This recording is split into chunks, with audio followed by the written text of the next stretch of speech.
In 2020, mass anti-government protests erupted across Belarus. The brutal crackdown that followed shocked the international community. The authorities arrested tens of thousands of citizens, shut down independent media and NGOs, and fomented a migration crisis on the European Union's border. But where many thought Belarus's dictator Alyaksandr Lukashenka would fall, he instead turned to Moscow for support and intensified repression. Many of his opponents fled the country. Then in February 2022, Belarus provided a staging area for Russia's invasion of Ukraine, allowing troops and missile systems to be based on its territory as large-scale war returned to Eastern Europe once again. Welcome to Silicon Curtain. Please like and subscribe, and do share links with your friends so you can discover more of the incredible speakers on the channel. Do please also consider becoming a patron to support the work we do, or buy me a coffee. Paul Hansbury is the author of Belarus in Crisis: From Domestic Unrest to Russia-Ukraine's War. He works with a number of Belarusian organizations, including Sense Analytics, a political consultancy. He also teaches international relations. Paul was educated at Birkbeck, University of London, and St Antony's College, Oxford. Welcome to the channel. Thank you. Good to be here. And this is the first real focus we've had on Belarus. And I think that's actually quite extraordinary, given the important role it's played and been fairly central to events recently, including during the war, the crackdown, as we said in the introduction, and of course, it played a part in Prigozhin's coup. So why do you think it is that Belarus does not get a huge kind of focus in the media, or nearly as much as Russia or Ukraine? Belarus it's always been a bit of a blank spot in the mind of Western Europeans. It's always been very different because when the Soviet Union collapsed, most of the states in Central, or the Warsaw Pact disbanded and the Soviet Union collapsed. The states that were free from under the Soviet yoke, if you like, were democratizing. They tended to be pushing westwards, and although Belarus very quickly went in the opposite direction. So it gets its independence at the end of 1991. Come spring of 1994, Mr. Alyaksandr Lukashenka is elected, and he's very much pushing in the opposite direction. He sets about consolidating his power and autocratizing. And so immediately Belarus is at odds with many of the states around it. So that means that it's on a different trajectory. So that's part of the reason. Specifically in respect of Belarus and Ukraine, Belarus has always been seen as smaller and less significant than these two states, less influential.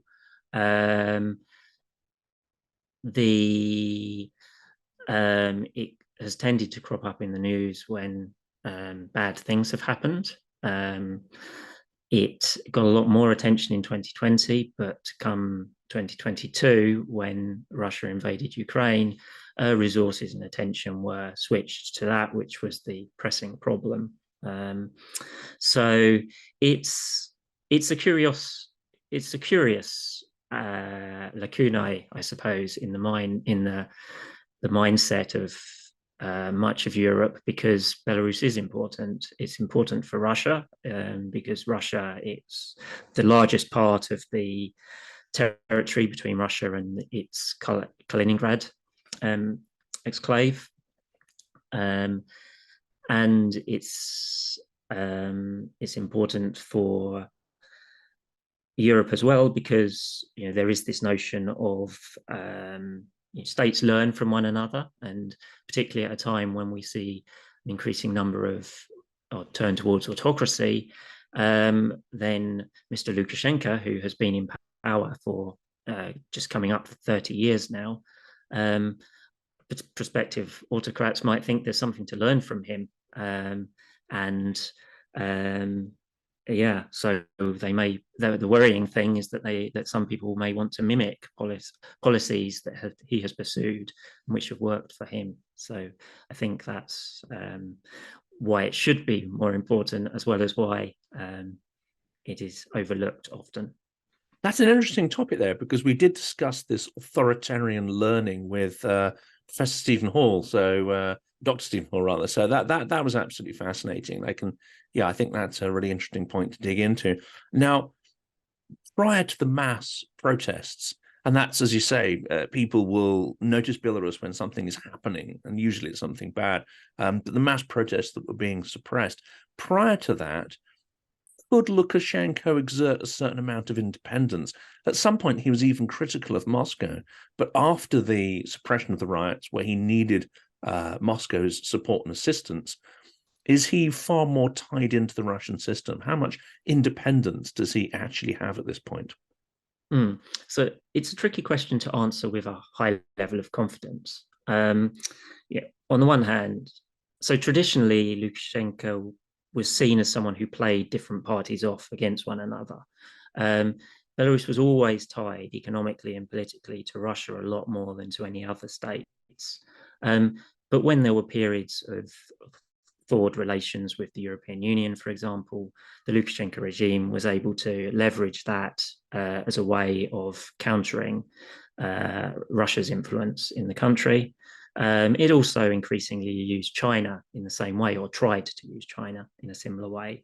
And Belarus could sell itself to China as at least until 2020, as a kind of gateway into Europe. Now, sanctions very much changed that, and it's far harder to see what China gets out of a relationship with Belarus today, although they do continue to maintain a good level of relations. So since 2020, Belarus has really had its eggs all in the basket labeled Russia.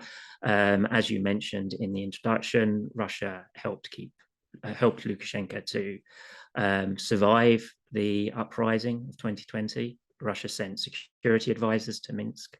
It sent media to journalists to plug the gaps that had appeared in the system. And in return, Lukashenko presumably made some concessions to Russia. Now, we don't know what all of them are.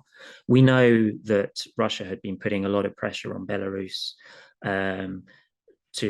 on issues of integration economically, and things like the tax regime have become much more harmonized post-2020. So Belarus has lost a lot of its economic autonomy in that respect. And it's hard to think that Lukashenko today could resist Russian pressure if particularly in foreign policy, if Putin didn't disagreed with something that Lukashenko was trying to do internationally, then I think we would quickly see that Lukashenko doesn't have that freedom. In that sense, there's been a Finlandization of Belarus. It's lost that autonomy over much of its foreign policy. At the same time, in domestic politics, I think one has to say that Lukashenko is still deciding what happens.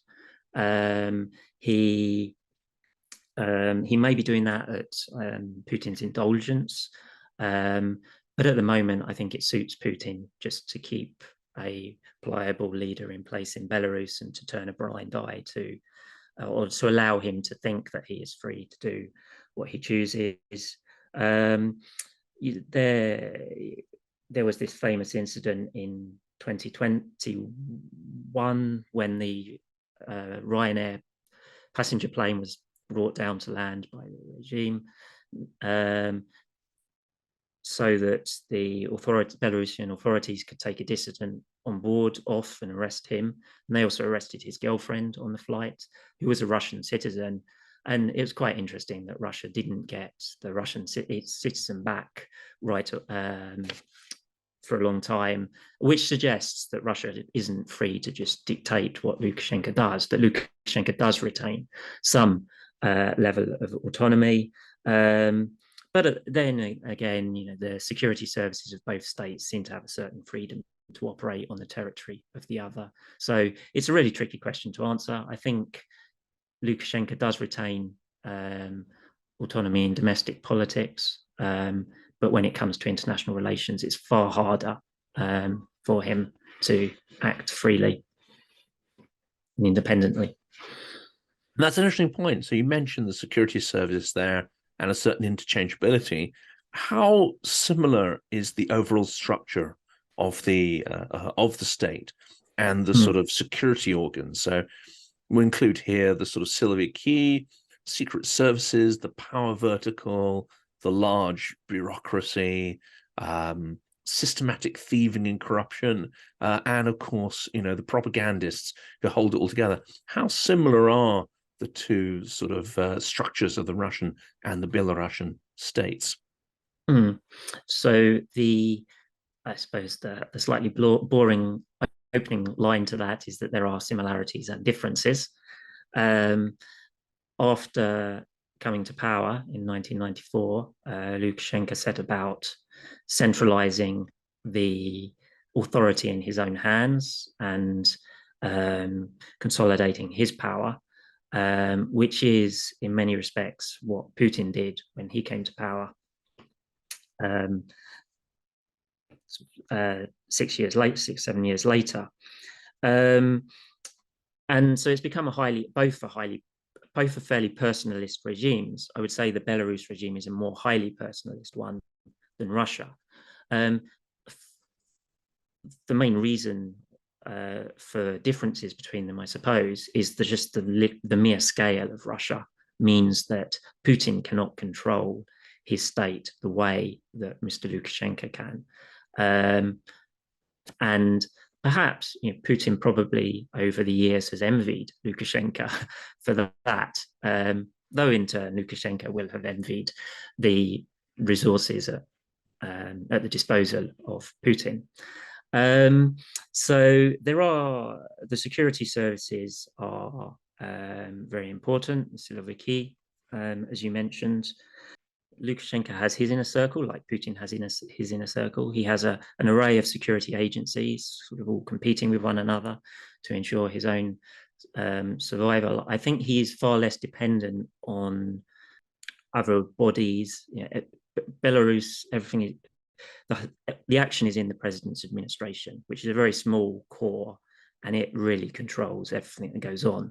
So although there are a lot of similarities, the government is responsible for a lot of the economic policy. There is a parliament. It's very much a pocket parliament for Lukashenko, far more so, I would say, even than the Russian one.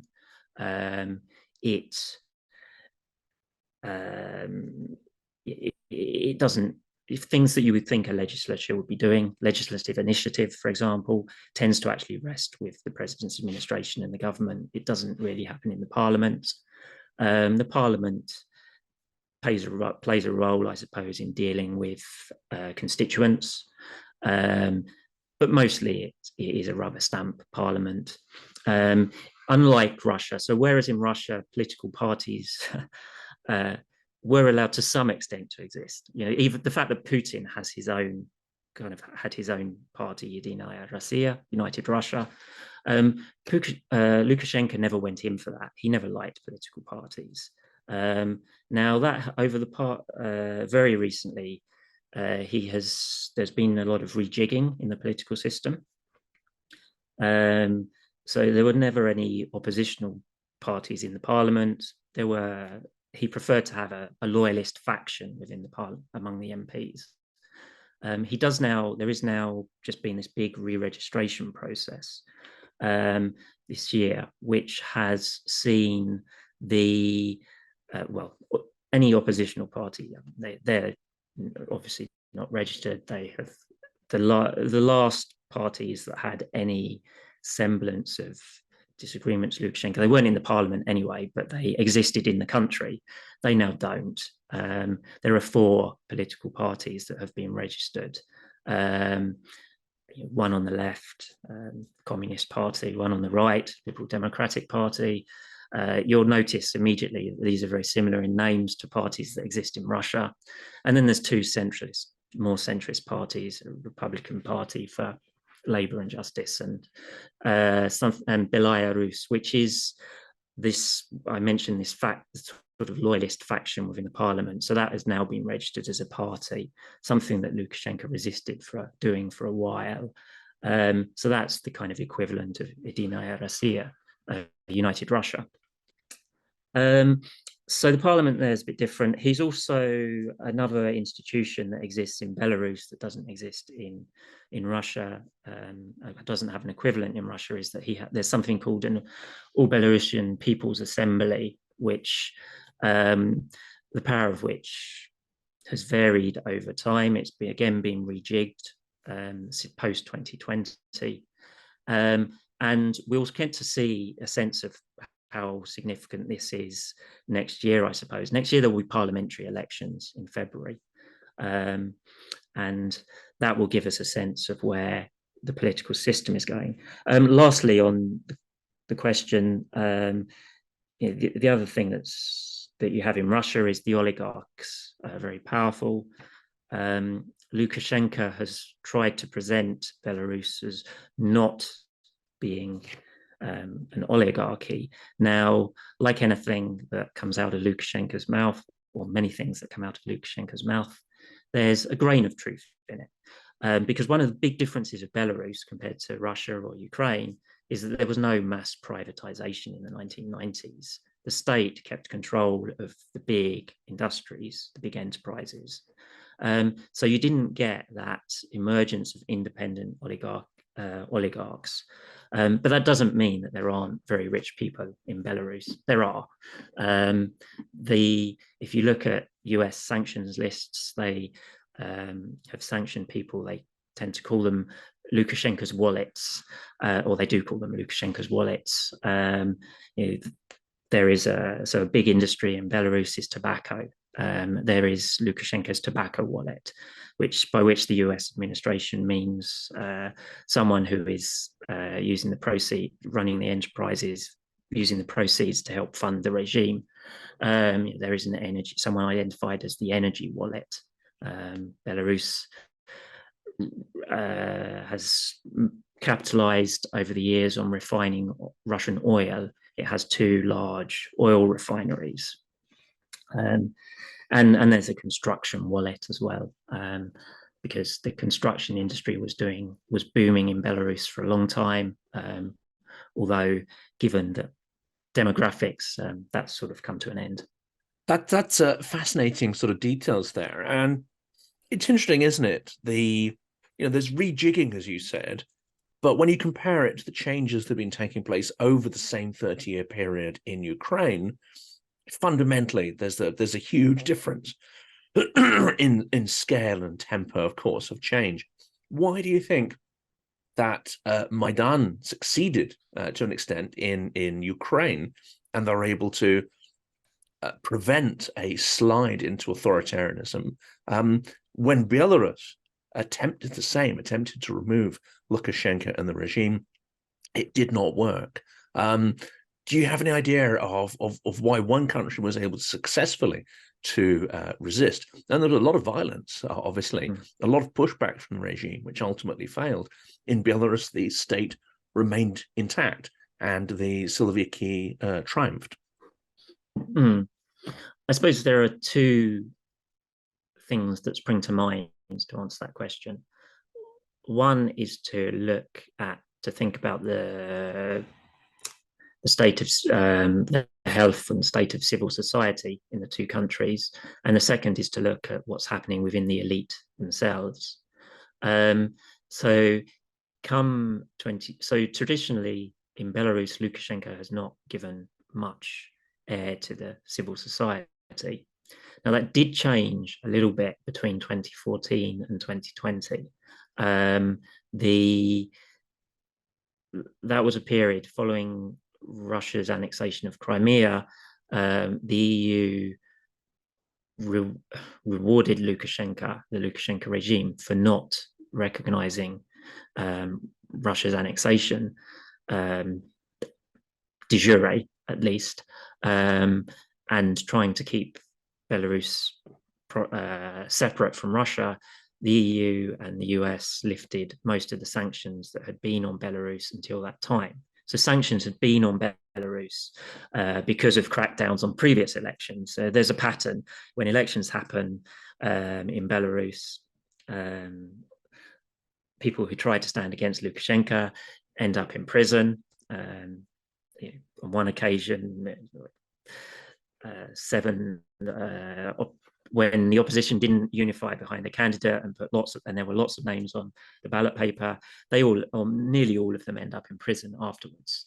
So after 2014, a lot of those sanctions were removed from Belarus, with a couple of exceptions on, and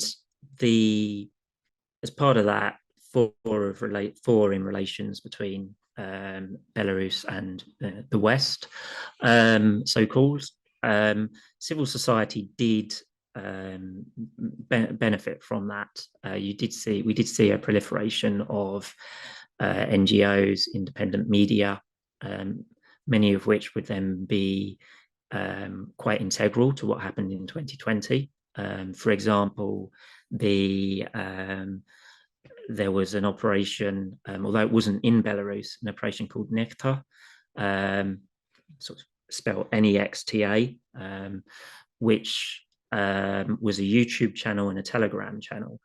And that was based in Warsaw, but that emerged during this period as a form of sort of citizen journalism, if you like. And when it came to protests in 2020, that was central to mobilizing people, Telegram apps more generally. So civil society was in a much better place in 2020 than it had been earlier, but it was still, we're talking about quite a narrow window, short window of time. And so it probably would still be fair to say that it wasn't as far-reaching into society as the equivalent organizations in Ukraine were. So that's one issue, is that we saw this political and national awakening in 2020 in Belarus when people turned en masse and on a huge scale against the regime. But it perhaps still was more limited, didn't have the depth and the breadth that civil society in Ukraine had at that time. And of course, since that's, the situation, the civil society is just been decimated. So that's one element. The second element I mentioned was the elite. So I think in Ukraine, because you had political parties, active political party system, the elite was much more fragmented. In Belarus, because it's small, the core is far smaller. The elite stayed loyal to Lukashenka. Now, there was a moment, so the protests were began in August 2020. The election was 9th of August.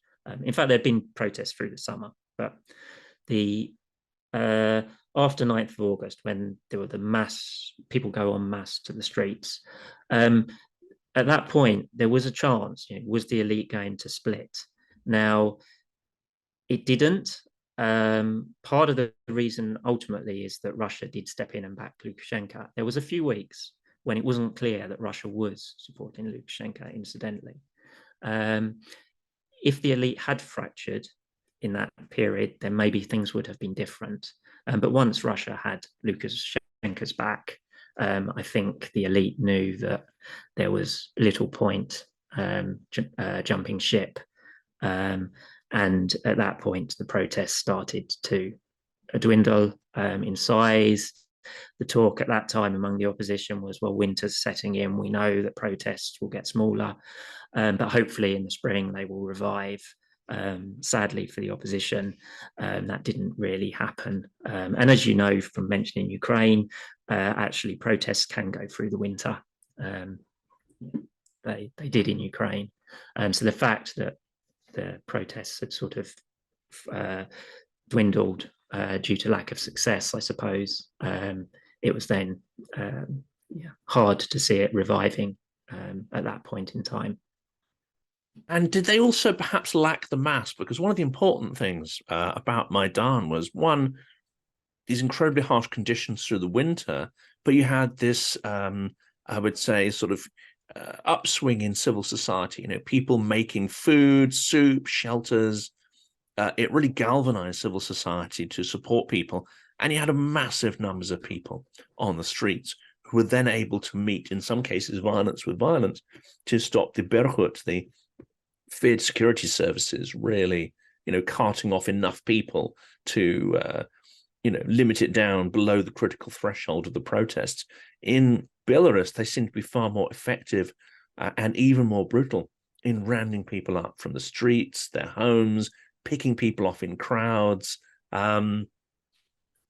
Is that a significant part of why the protests eventually failed? I mean, the crackdown was brutal, that's for sure. And it was certainly not a case where violence was met with violence. Violence was on one side. Maybe to explain how part of why that happened needs a bit of background into what was happening in Belarus through 2020. So there had been protests through the summer, and there had been a few people who had emerged hoping to stand against Lukashenka. 3 men, 2 of whom were former insiders to the system, the director of big bank, Viktor Babarika, someone who had worked as a diplomat and in charge of a high technologies industrial park in Minsk, Valeriy Tsepkala, and a citizen activist, a YouTube vlogger, Sergei Tikhanovsky. And these 3 men emerged in the summer trying to stand against Lukashenka. Now, they were all arrested in various trumped up, well, not even trumped up charges, manufactured charges. And what then happened is that the wife of the last I mentioned, the wife of Sergei Tikhanovsky, Svetlana Tikhanovskaya, teamed up with the campaign manager of the imprisoned Viktor Babarika, who I just mentioned, and with the wife of Valeriy Tsepkala, the 3rd person I just mentioned. So whereas we earlier in the summer there'd been 3 men standing against Lukashenka, we now had 3 women, Tikhanovskaya, Veronika Tsepkala, and Maria Kolesnikova. Now, Tikhanovskaya became the figurehead emerged as the leader of this triumvirate. And if listeners remember, this did capture a lot of media attention, these 3 women bravely standing against Lukashenka. And so, for whatever reason, the Central Election Commission registers Tikhanovskaya for the ballot. So her name is on the paper. Now, she, from the beginning, insisted on being peaceful. She never embraced more militant means. Even after the election, she quickly flees to Lithuania, following, she cites threats to her children. But insofar as that now is the sort of figurehead of the movement, it doesn't embrace any kind of violence. It doesn't embrace those kinds of movements. Now, the protesters on the streets, they don't, because she is now in a different country, I wouldn't say she is leading the protests, but she has become this sort of figurehead, this somehow representative of them. But the Belarusians are almost stubbornly peaceful in their protests. And you get different marches. You get pensioners marching on one afternoon a week regularly. You get student marches. You get women's solidarity chains. And they, first of all, they don, in the days after the vote in August, or the 9th of August vote, they don white colours for solidarity chains, emphasising their peaceful nature. And that's a big part of, and that helps in getting more and more people to join them in a way. But paradoxically, it also sort of limits what they can achieve when they are being confronted by the Interior Ministry riot police. So there's a sort of paradox there, I suppose. And a lot of how the Belarusian protests organized was through messaging apps. There was a lot of digital activism, which I suppose when you were talking about Ukraine there, you talked about people sort of coming out onto the square with Kates. That's a very different kind of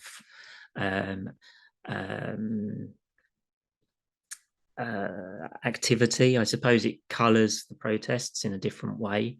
How much? I don't think there was as much of that in Belarus as there was in Ukraine. So there are those differences.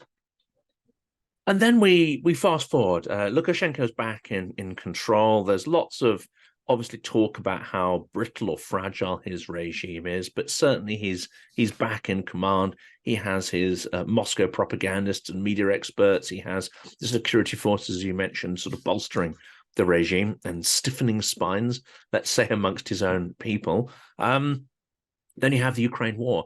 And this is quite interesting because it does seem from speculation that Putin has put considerable pressure on Belarus to play a more direct role and actually send troops on the ground.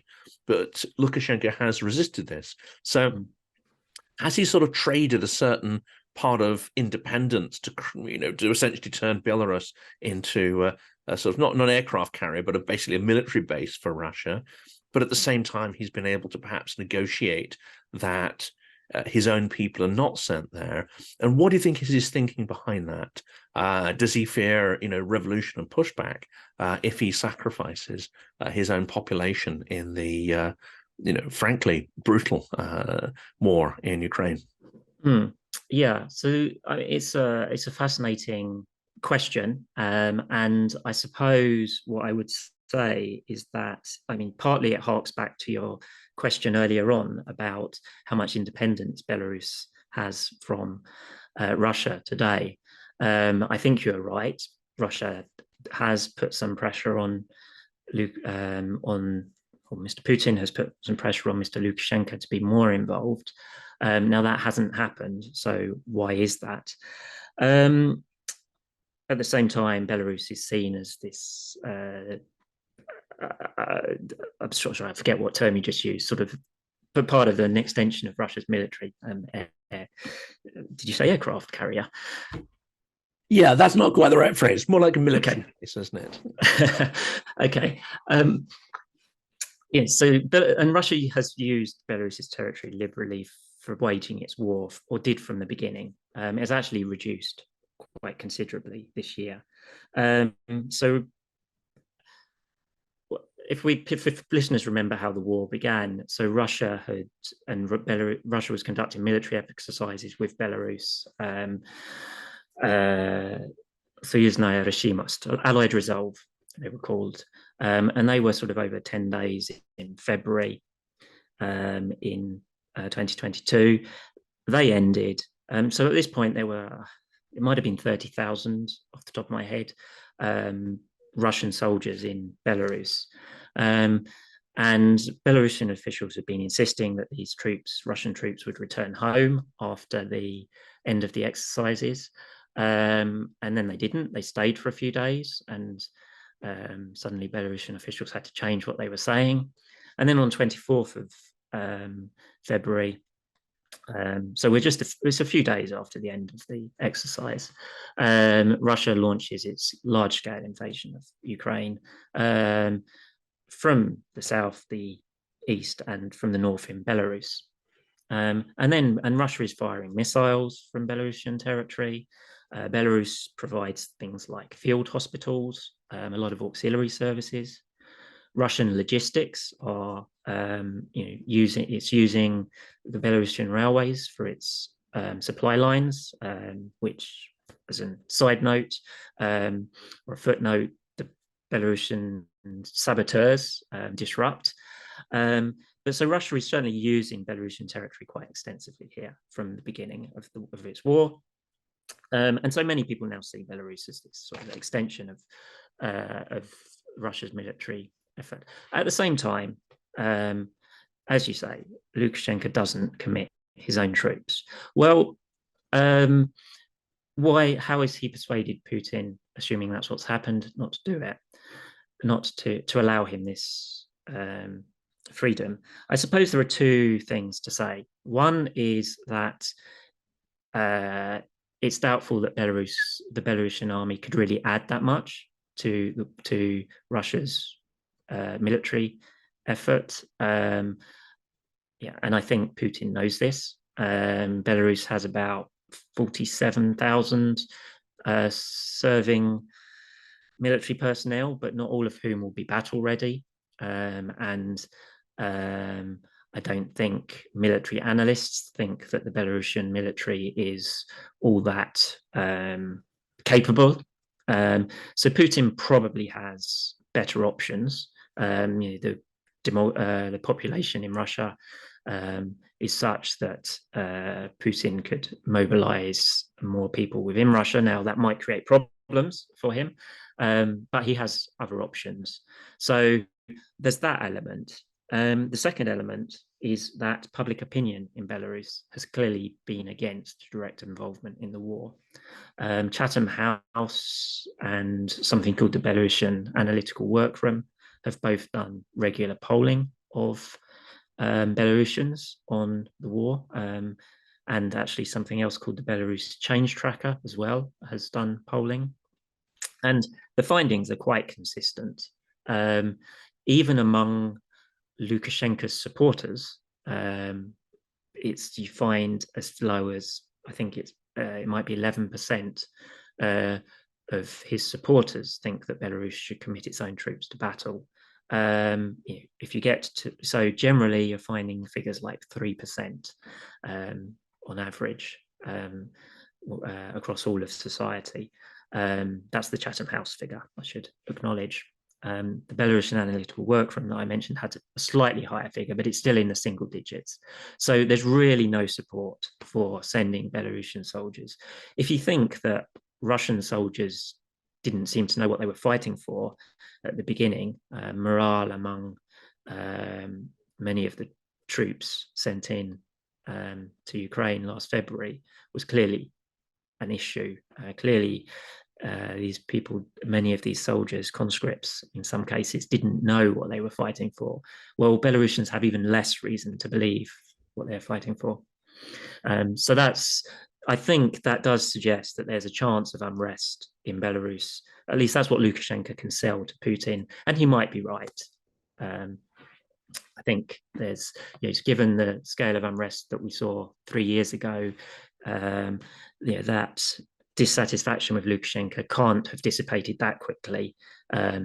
Yes, many people have left the country, perhaps 300,000 or more, but that dissatisfaction is there, and Putin, if he did persuade Lukashenko or did insist on Lukashenko's sending his own troops, then that might cause unrest, and that will create more problems for Mr. Putin. Because there are rumors of partisan activity. That may be one of the reasons why Russian use of the country as a way of making incursions into Ukraine is reduced as well. Do we really know anything about the sort of scale and intensity of partisan activity to undermine Russia's war effort? So this very quickly this appeared. There were the in my book I used the label railway partisans. There were individuals in Belarus blowing up railway signal boxes, for example, setting fire to railway signal boxes in order to disrupt Russia's ability to move material to the border, and that was significant. The Belarusian state responded by increasing by introducing new legislature, which increased the penalties to people involved in these activities, and that did lead to a reduction in the scale of that activity, but it persisted. So earlier this year, there was an incident where a Russian surveillance plane stationed at an airfield in Belarus was damaged by I think it was a drone attack. Now, there was some cooperation here between Belarusian saboteurs and I think Ukrainian security services. It sort of came out in the Discord leaks, the American leaks back in the that was also still in the spring, I think. So exactly what happened, I'm not entirely sure I've got a clear picture of who decided, but clearly there were suggestions that Ukraine had been involved, but there were Belarusians involved, certainly. So that has continued. And that may well have reduced Russia's use of Belarus. Now, you mentioned the Prigozhin mutiny earlier. As part of Belarus's role in mediating that crisis, if that's what happened, then it was agreed that Mr. Prigozhin and many of his fighters, mercenaries, would have relocated to Belarus. Now, since Prigozhin's death, most of those mercenaries have since gone elsewhere, and actually Russia's troop presence in Belarus has been drawn down. It has, I think I'm right in saying it has about only 1,500 military personnel in Belarus at the moment, which is its normal level even before the war, used to staff a couple of military facilities that Russia maintains in Belarus and has done since the 1990s. Likewise, whereas Russia was firing missiles from Belarusian territory back last year, that has really, as far as I'm aware, that hasn't happened this year at all. Which again, is that because Lukashenko has prevailed upon Putin, or is it because Russia doesn't see a need to do that? I don't know. It's useful for Russia to keep. You would think that it's useful to Russia to keep a threat on the northern border. It keeps Ukraine's attention diverted. But a lot of these questions at present we can't answer with authority. And of course, Ukraine has become far more effective at using drones to strike deep into Russia and hit military targets. There must be a fear on Lukashenko's side that firing missiles from Belarusian territory would make it a target for the drone strikes and potentially put a lot of pressure on the regime. It could be very embarrassing for him. Yes, I think there are some in Ukraine who would see it as a legitimate war aim if they were to prevail in driving out Russian troops to move on to Belarus, and that could happen. As well, relevant here is the fact that there are Belarusian volunteers serving in the Ukrainian battalions. There is a group of Belarusian volunteers in Ukraine operating under something called the Custis Kalinovsky Regiment, which comprises, I think the current suggestion is it comprises about 400 Belarusians who are fighting on the Ukrainian side in Ukraine, trying to help Ukraine recover its territory.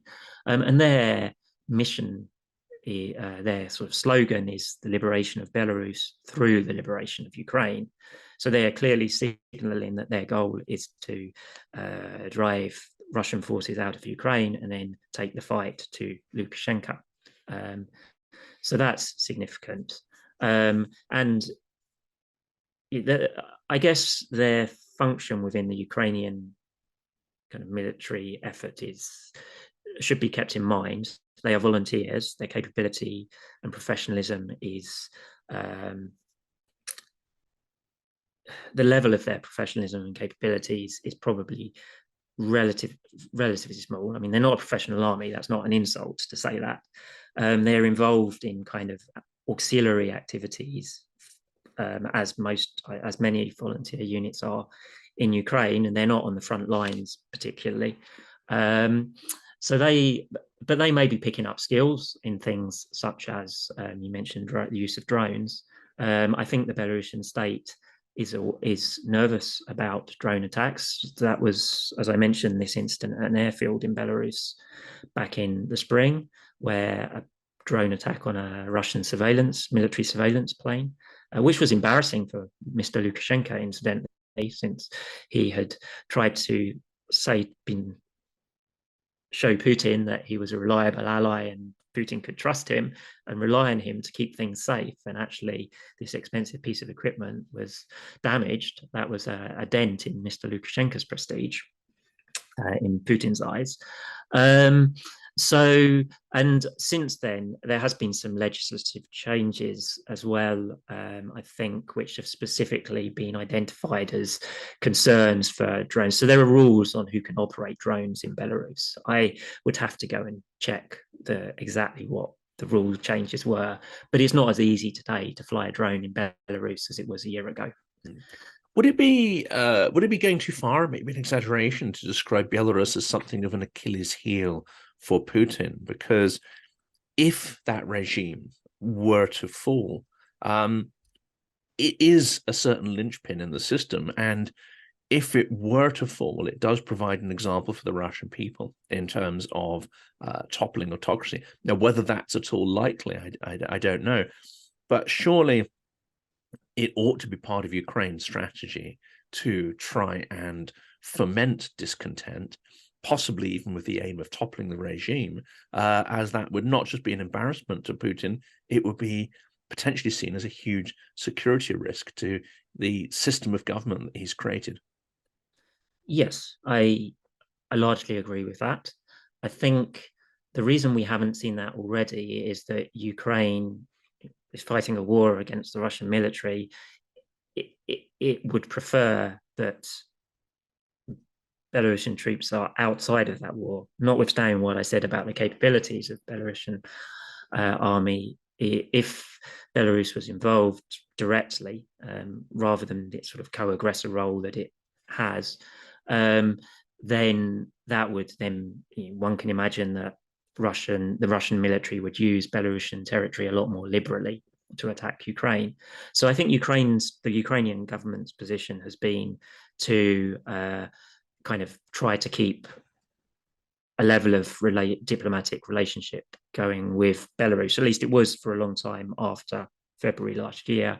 The two states did have communications between each other.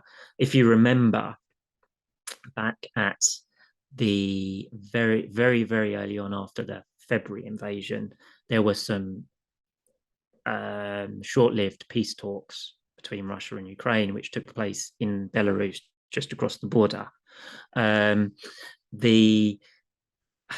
understand that there was a Ukrainian politician who was quite central to bringing that about, keeping that relationship, because he has a good relationship with Lukashenka. There was an investigative report by, I think it was Medusa, about how those talks came about. Now they went nowhere. But I think at that point, the Ukrainian view seemed to be that maybe we should allow Lukashenko to think that he has an independent role to play, and that will persuade him not to become more involved, and to try to resist Russia's pressure to be more involved.